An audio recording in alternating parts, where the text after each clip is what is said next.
One of the goals for the competition was really that we wanted to introduce Houstonians to outstanding wines from across the world. And so we have, I think last year we had 32 different countries represented in the competition. You name a winemaking company and they were probably here, which is really wonderful. We even had a category that was just ancient wines. And so we really try to bring in wines and then we put them in classes that are going to let every wine have the opportunity to shine. I see you pick me. You want to be a judge. Yeah, Well, Texas wine scene. yeah, send us a note and we'll see what we can do to find out about what you've done in the past and what you know about wine. Our judges are phenomenal.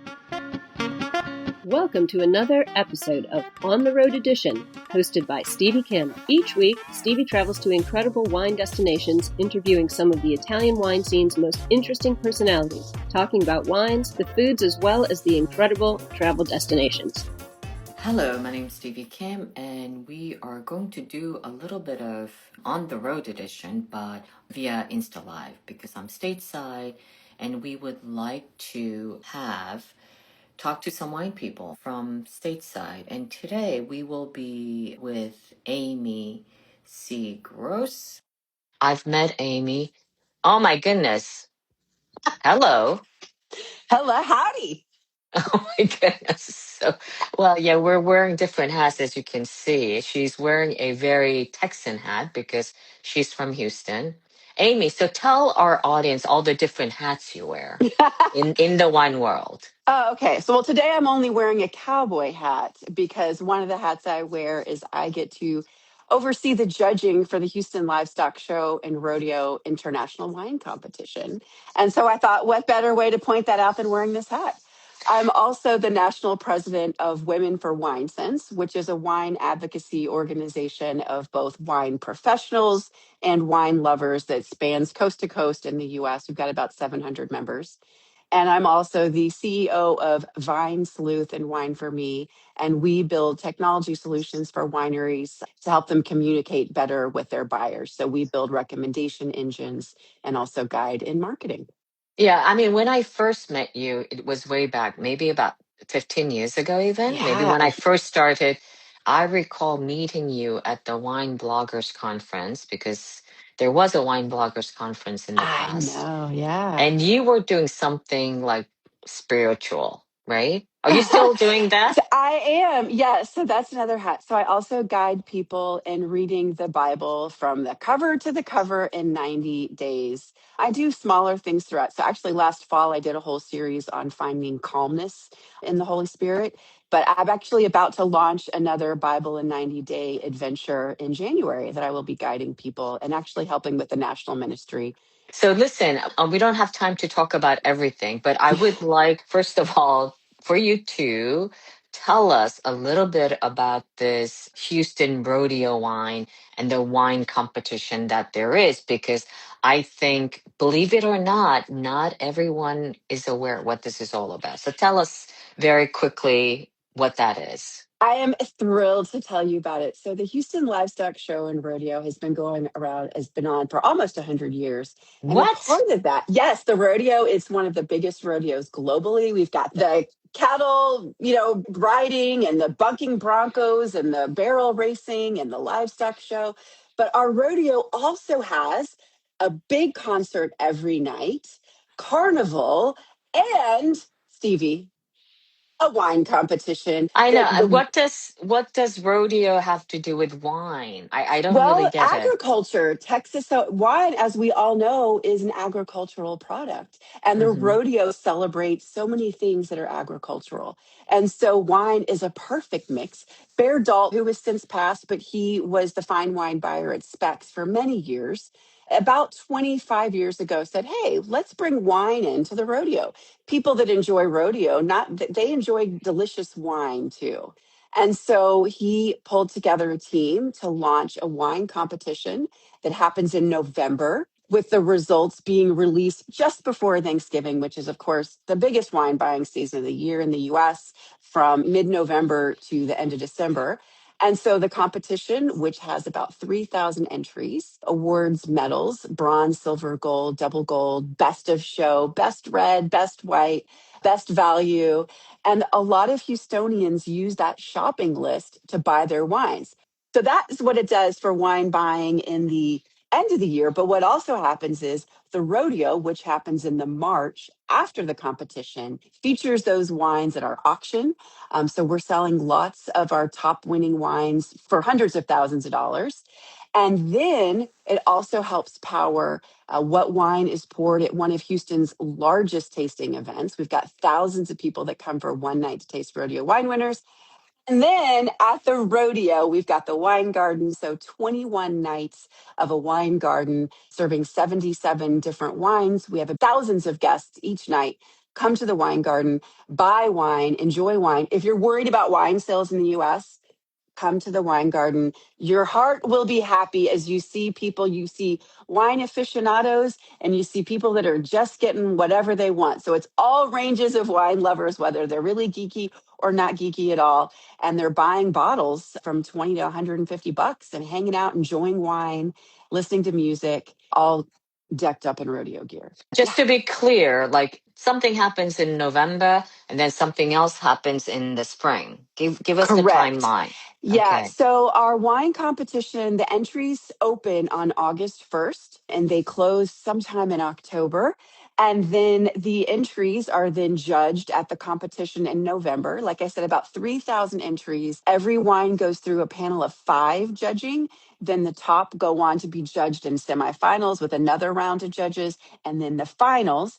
And then the top wines are included in our auction in the spring and poured in the rodeo in the spring. The rodeo in Houston is a really big deal. It's over the years has raised over $600 million for education, whether that be grants, scholarships, that sort of thing. So So there's a over lot a of hundred support. years. Over Over a 100 hundred, years. Yeah, 90, I right. think it's 95 years.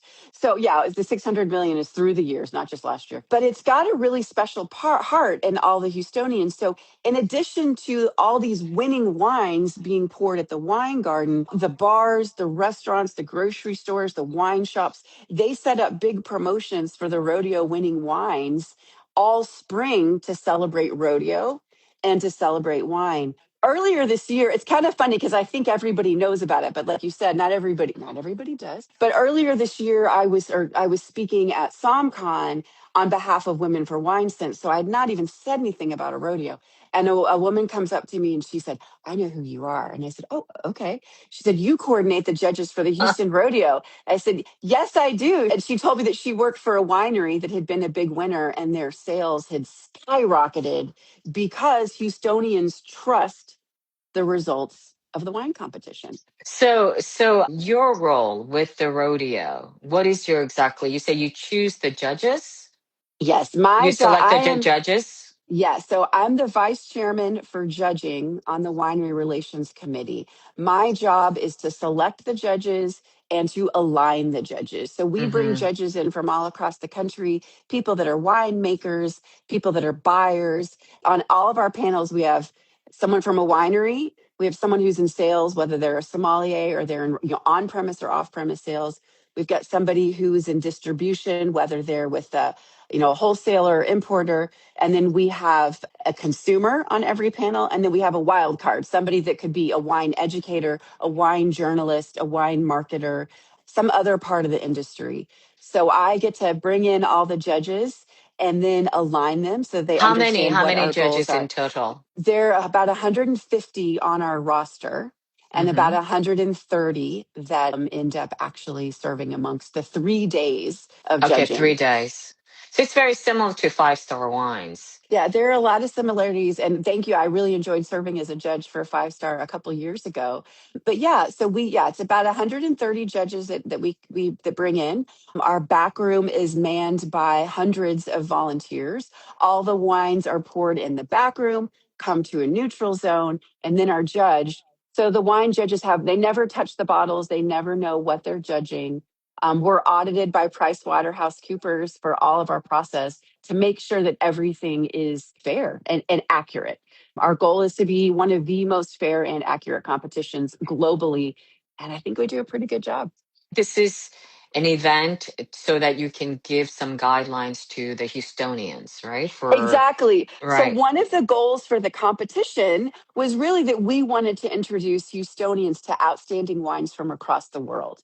And so we have, I think last year we had 32 different countries represented in the competition. You name a winemaking company and they were probably here, which is really wonderful. We even had a category that was just ancient wines. And so we really try to bring in wines and then we put them in classes that are going to let every wine have the opportunity to shine. I see you pick me, you want to be a judge. Yeah, Well, Texas wine scene. yeah, send us a note and we'll see what we can do to find out about what you've done in the past and what you know about wine. Our judges are phenomenal.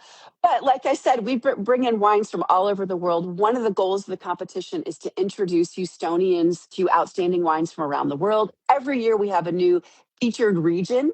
And so we bring in a lot of education about that region, both for our judges, for our wine committees, and then also at the wine garden. Every night we have seminars. So we've got some of Houston's best educators and most loved educators talking about different aspects of wine. Every night you can sign up for a seminar and learn about different wines from the world. We have a sake seminar. I get to teach the bubbling seminar, so all about bubbles. We talk about Texas wine and barbecue, all sorts of things. And then, of course, we have seminars on this year. Our featured region was Oregon. In the past, we've featured Australia. We've featured Sonoma. I mean, all over the world, we have different regions each year that we choose one. But the whole Uh, goal, Houston is a huge wine drinking, wine buying place. And so we always want to educate our consumers, whether they want to get geeky or whether they just want to grab a bottle for tonight. And I think that we do a pretty good job. All right. So that actually, let's segue into your other hat. I don't have another hat, so I'll just have to keep the Okay, all cowboy right. hat You'll on. just you can keep the cowboy hat. So, Women for WineSense. Give Yeah. us a little like backgrounder for those who are less familiar. So, Women for WineSense, it's kind of interesting. It's a great segue. The Houston Livestock Show and Rodeo Wine Competition was founded to introduce Houstonians to more wines. Women for WineSense was founded in 91 because there was a risk of wine story kind of being shuttered. There was a huge anti alcohol movement at the time. And people were talking about the perils of wine. And a bunch of women got together to say they It's were kind working of in the wine now, industry. like what's Yes, happening now. I know, I'm feeling it It's again. crazy. So these women, their kids were coming home from school, and we're talking winery owners. I think that this was when Michaela Rodino was at St. Superi. So she was the CEO of St. Superi. Julie Johnson, they got together and said, we need to shine the light on the full story of wine. Absolutely, too much wine can cause problems, but wine enjoyed responsibly is a wonderful thing in so many ways. And so, because in the wine industry, you can't talk about health benefits of wine legally in the US. But what you can do is you can shine the light on other resources. So these ladies got together and found a way to talk about positive aspects of wine for agriculture, health, and they were the ones that really worked to get the 60 Minutes story to happen that talked about the heart health benefits of wine. So it was the Renault Society, Women for WineSense, and what's happened when that 60 Minute story, because 60 Minutes had a little different journalistic integrity back then too. And when that happened, people listened and paid attention, and wine sales started jumping right back up. Because what they were doing is really saying to people, let's look at the full picture of wine. What are the benefits? What can be the perils? But we're all grown-ups. We can make our own choices. So Women for Wine, since through the years, has grown to become an advocacy and education organization. It's a great place for wine professionals to network and support each other. And it's a great place for wine lovers to learn more about wine. So we have about 700 members coast to coast, 13 chapters that all work together now. And yeah, with the whole anti-alcohol sentiment mounting again, we're back on that. And we're talking about, actually, I will be presenting on behalf of the Women for WineSense organization at the Oregon Wine Symposium in February with Laura Catena, talking about what wineries can do to share so many positive attributes they have to be back that anti-alcohol sentiment. So, if you can, I guess, in one sentence, what problem does Women in Wine Sense still solve today? We are still working to let people understand what the anti-alcohol movement is doing and help wineries combat that. People are starting to see all these stories, and it's not coincidence. It's not coincidence that we're seeing anti-alcohol messaging. It's a very small group of people that quote each other so that they can look more important and more powerful than they are. And they're telling a story that's quite simply not true. What we're doing at Women for WineSense is helping people to see the truth about the beauty of wine, the enjoyment of wine. And we're also letting them know too much wine, absolutely too much. But we're empowering people to make their own choices with the full story, not just one side. But it's only American, right? This Woman for Wine Sense? Women for Wine Since, yes, is where we're based in America. We all of our members right now. I think we have a couple international members, but we're primarily in America. But we do bring in experts that are global. We were one of the first ones to invite Felicity Carter to talk about what was going Mm-hmm. on. She was fantastic at unearthing Movendi's decades, actually centuries of involvement in the anti-alcohol movement. So we try to bring in experts and perspectives that are global to our members that are based in the US. So I guess my question would be, what are the main differences between, for example, Wine Trade Alliance and Women for Wine Sense? Because you're both advocacy groups in a way, right? Right. Well, what's different about us is that we are a great combination or blend, if you will, of both aficionados, consumers, and professionals. So it's really fantastic because we're getting consumer perspectives on what's going on. And we're also able to speak directly to those consumers, just like we've got professionals that can network and talk together and come up with ways that they can communicate. So we're different in that we're not just professionals. Also, we're able to talk about things that wine professionals aren't because we're not in the three tiers. We're not just professionals. We can empower our consumers to speak on behalf of the industry. And like I said, also, we can listen to what consumers' concerns are and educate them and empower them just as much as our pro members are learning from them. So before we close, tell us a little bit about the Houston wine market, because everyone's It's concerned people are drinking less, right? I think that, so again, show up for that wine garden during the rodeo. You will feel so much better about the wine consumption in Houston. Yes, we are seeing a global dip in wine consumption, but Houston seems to be going strong. It is, people are seeking out wines and trying new things. I have to say, Houston is the ideal market. There are so many Italian wines that I think would go so beautifully in Houston because Houstonians love bold wines, but they also love wines that are interesting, have character. Houstonians have big hearts. They want to support businesses that are doing things right. And so, if wineries can get their wines here to Houston, as long as they're delicious and well made and have great stories behind them, they're going to do well. We've got a great fine wine scene in Houston, as well as a great casual drinking scene in Houston. In Houston, you can buy wine at the grocery store and you can also buy it at the liquor store and at the specialty wine shop. So there are a lot of ways to capture the consumers in Houston. And that's to kind of tie it all back. That's really why the wine competition was started, to help Houstonians find delicious wines so that they're not always reaching for that same wine time and time Okay. again. So before we close, remind us the dates for the Houston Wine Rodeo, the wine competition, Women in Wine Sense, if you have a conference going on, and how they can join, just to tie up. Awesome. Thanks, Stevie. So the Houston Livestock Show and Rodeo, the wine competition results are out now. If you just Google Houston Wine Rodeo, it will pop Mm-hmm. up. So it's the Houston Livestock Show and Rodeo International Wine Competition, but Google Houston Wine Rodeo, you will see all the winners. But the rodeo starts March 2nd, runs through March 22nd here in Houston. Visit our wine garden every night. You can learn more about Women for WineSense and support our efforts by going to womenforwinesense.org.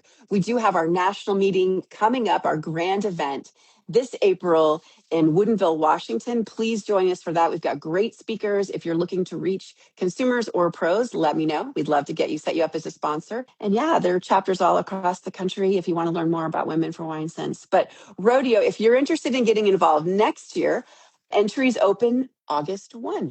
Yeah. And hopefully we can also have you at Vinitaly USA, Wine to Wine, and Vinitaly International Academy coming soon in October. I would love to share. I'd love to join you there in October. Okay, fabulous. Listen, is it snowing there in Uh, Texas? No. no, it's not snowing, but our power is out. So that's why I'm sitting Oh, outside on my again? front porch. Yes. Oh my This goodness. morning I was getting dressed and there was a big boom and the power went out. So no snowing in Houston, Texas. Okay. We got snow overnight here in the New York tri-state area, so Oh, it perfect for feels very Christmas. Christmassy. Love that for you. Yeah, All right, no, we have to make listen, our own so great Christmas. connecting with you, Amy. And Always let's great keep in chatting with touch. you. Okay?